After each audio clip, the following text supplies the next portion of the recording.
White Kenyan Chris Froome is undoubtedly one of the most influential cyclists of the last decade. His legendary running and cycling performances on Mont Ventoux and his Vuelta a España achieved after testing positive for salbutamol are true tales for the ages. But none of them can be equated to his masterpiece, the Disney Landis 2.0, an attack 80 kilometers from the finish on one of the toughest mountain passes in the world, to recover more than 3 minutes in the general classification of the Giro D'Italia and become the least credible champion of the last 10 years. Do you want to know his epic story? Well, without further ado, let the show begin. Froome's history with the Giro D'Italia had been pretty dismal up until that point. Just 2 participations prior to 2018 that boiled down to a humiliation by Simon Gerrans in Turin, and a disqualification for hanging onto a vehicle on the Mortirolo when he didn't quite have the strength to climb it on legs alone. And this just months before becoming the total cyclist in the Vuelta a España. But in May 2018, Froome was a different breed of pedalist. Allergic, asthmatic and with bilharzia, the British naturalised African had conquered 4 Tour de France and 1 Vuelta a España on the road. He only lacked the Giro D'Italia to achieve the triple crown of the 3 Grand Tours. And so, the organisation of the Italian competition did not hesitate to pay €2 million to Froome to go to the Corsa Rosa and finally get the great title that he was missing. Chris Froome by then was already 33 years old, a very elderly age to fight for a Grand Tour. Only a not normal 42-year-old Chris Horner had won a Grand Tour in the last 15 years in a comparable manner, so Froome's task was not going to be easy. Furthermore, during the beginning of the year, his positive for salbutamol in the 2017 Vuelta a España had soiled his campaign, with only a 4th place finish in the Tour of the Alps as his most notable result before that Giro D'Italia. A Giro that didn't exactly start in the best way for the strangely figured cyclist on the bike, with a crash in the reconnaissance of the first time trial stage in Jerusalem. That day he finished 31 seconds behind a Tom Dumoulin who was defending his title and who was possibly in the best moment of his career. But during the first 15 days of the race, Chris Froome did not stand out either. He himself claims that the drop in performance was due to his crash on the first day, but it was also unusual to see such a low-key performance from the then Tour champion on passes like the Gran Sasso, where he finished a disappointing 23rd position, which was more than a minute behind the winner, Simon Yates, who in those first 2 weeks of the Giro did not stop showing off with some impressive performances, especially in the mountains. Froome was not even in the top 10 of the general classification, and he lost too much time on stages without a great accumulated difficulty in the mountains. To get the leader's pink jersey seemed, even for a fighting champion like him, an illusion, a chimera. The day of the Zoncolan arrived with its welcome to hell banner for the riders. You know, the mountain of the impossible slopes, considered by the two-wheel geeks to be the hardest climb in Europe, and where characters like Alberto Contador proved to be more on fire than Diego Maradona scoring a goal against Greece. And it was there that Froome decided to show why he had been paid €2 million just to participate in the competition.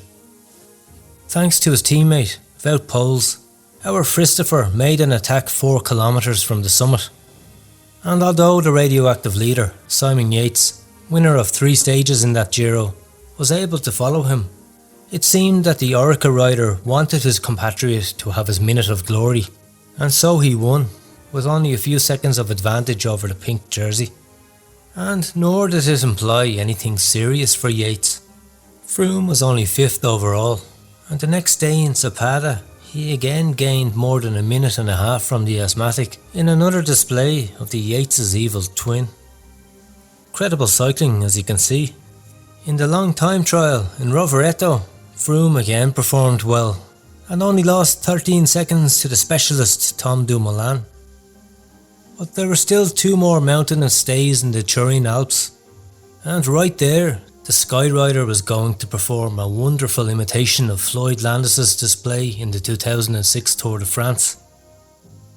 Unfortunately for him, in the first of them, with a finish in Prato Novoso, the riders decided to smoke the stage and he could not make any exhibition, but still showed that he had the legs like his best days, and he arrived with the best climbers of that Giro at the head of the lot, taking 30 seconds ahead of Simon Yates, who began to show the signs of the efforts that provoked, a few days before, his teammate Esteban Chaves suffering one of the biggest whitewashes of recent years. Thus, the decisive day of that Giro arrived, a stage of 184 kilometres, in which the Col de Lis, Sestriere and the Jafrau were included, and between the first of those two, the hardest pass of the entire Giro, the Col de la Finestre. Known for its sections of gravel sterrato at more than 2,000 metres of altitude, it was there that Froome, more than 3.5 minutes behind Yates, and almost 3 minutes behind Tom Dumoulin, quickly put his gregarios to work.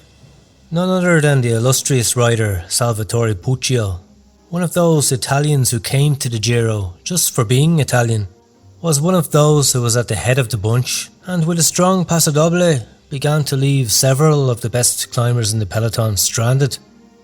Among them, the leader Simon Yates, who on that day would lose almost 39 minutes to the winner of the stage. The small French climber Kelly Elisond, who did nothing for Sky before or after that ill-fated day in Finestre, put the finishing touch on the sorry spectacle and left the platoon in less than 6 units. It seemed a similar move to the stage of Pamplona in the 1996 Tour de France, but it was then that Froome decided to become the double of Floyd Landis. With 80 kilometres to go, Chris Froome decided to make the attack that would turn the Giro D'Italia on its head and leave the world gasping. Behind him, Miguel Angel Lopez and Richard Carapaz decided not to let the wind blow in their faces, encouraged by their brave directors. And it was Tom Dumoulin who had to take over the chase. It's true that the Dutchman made a serious mistake when waiting for Thibaut Pinot's domestique, Sebastian Reichenbach, on the descent of the Finestre, but not as much as they think. Froome's pedalling was steady and continuous, and his display was such that he managed to get the same advantage going up as he did going down. The most surprising thing was to see the Skyrider pedalling on a false flat on a motorway, taking more and more advantage on a group in which Tom Dumoulin and Thibaut Pinot were pulling through and sharing the workload. Froome's advantage was increasing in such a way that he took 42 seconds on the ascent to Finestre, another 44 on the descent, 21 on the false flat on the highway, 58 seconds on the very sinewy pass of Sestriere, another 15 on the descent, and 24 more on another false flat on the highway on the road towards Jafrau. In other words, the old Kenyan chunk of coal was the virtual leader with the final mountain pass to go. He had cut 3 minutes off one of the best time trialists in the world on a terrain with no major climbs except for the 42 seconds gained on the Finestre. But best of all, on that last climb of Bardonecchia, he lost only 24 seconds to a Carapaz who decided to attack at the end, and 1 second of nothing to Tom Dumoulin.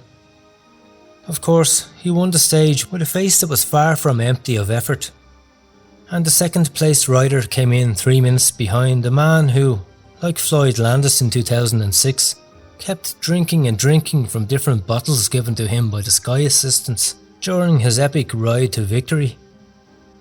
It was the biggest gap between the top 25 finishers in the entire 21st century, including the magical displays of Emanuele Seller.